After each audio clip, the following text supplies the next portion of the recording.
హోలీ ఎందుకు జరుపుకుంటారనే కథ చెప్తా వినండి. హిరణ్యకశిపుడి తపస్సుకు మెచ్చి బ్రహ్మ ఇచ్చిన వరాన్ని వాడుకుని హిరణ్యకశిపుడు తన శత్రువైన విష్ణునామాన్ని ఈ లోకంలో ఎవరూ పలకకూడదని విష్ణు ఒక గుళ్ళని విష్ణు నామాన్ని వినిపించిన ప్రతి చోటుని కాల్చి చంపేయమని వాళ్ళ చెల్లి అయిన హోలికతో చెప్తాడు. అప్పుడు హోలిక విష్ణు అనే పేరు వినపడిన ప్రతి చోటును కాల్చేసేది. ఎందుకంటే హోలికకి ఒక వరం ఉంటుంది. అదేంటంటే అగ్ని తనను ఏం చేయదు. సో ఎవరైనా ఎక్కడైనా హరి అనే పేరు వినిపిస్తే వెళ్లి కాల్చి బూడిద చేసేది. ఇదిలా ఉండగా హిరణ్యకశిపుడు అన్ని లోకాలను జయించి ఇంటికి వచ్చి చూస్తే అక్కడ ప్రహ్లాదుడు విష్ణు భక్తుడు కాబట్టి నిత్యం హరినామస్మరణ చేస్తుంటే అది చూసి హిరణ్యకశిపుడు ఈ లోకంలో అసలు విష్ణు అనే పదాన్ని వినిపించకూడదు అన్న నా ఇంట్లోనే ఇంత గొప్ప విష్ణు భక్తుడు ఉండడానికి వీల్లేదని ప్రహ్లాదుని చంపడానికి చాలా రకాలుగా ప్రయత్నిస్తాడు. కానీ ప్రహ్లాదుడికి ఏమీ కాకుండా విష్ణు కాపాడుతాడు.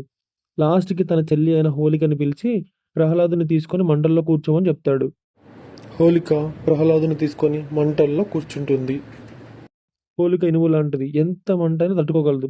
కానీ ఇనుముకి కూడా మెల్టింగ్ పాయింట్ ఉంటుంది కదా! ప్రహ్లాదుడితో మంటల్లో కూర్చున్నాక శ్రీ మహావిష్ణువు ఆ మంటని ఇంకా ఎక్కువ చేస్తాడు. హోలిక కూడా తట్టుకోలేనంత అగ్నిని ఎక్కువ చేస్తూనే ప్రహ్లాదుడికి ఏమీ కాకుండా చూసుకుంటాడు. ప్రజల్ని కష్టపెట్టిన హోలిక చనిపోతుంది కాబట్టి అందరూ పండుగగా చేసుకుంటారు.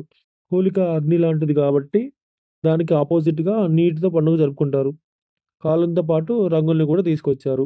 ఈ పండుగ చెడుపై మంచి గెలిచినందుకు, భక్తి ధర్మాన్ని రక్షించినందుకు, స్నేహం, ఇష్టం, ప్రేమ అనే అనుబంధాలను తెలియజేస్తూ ఈ పండుగ రంగుల్ని నీళ్ళలో కలిపి ఫ్రెండ్స్ అండ్ ఫ్యామిలీస్‌తో జరుపుకుంటారు.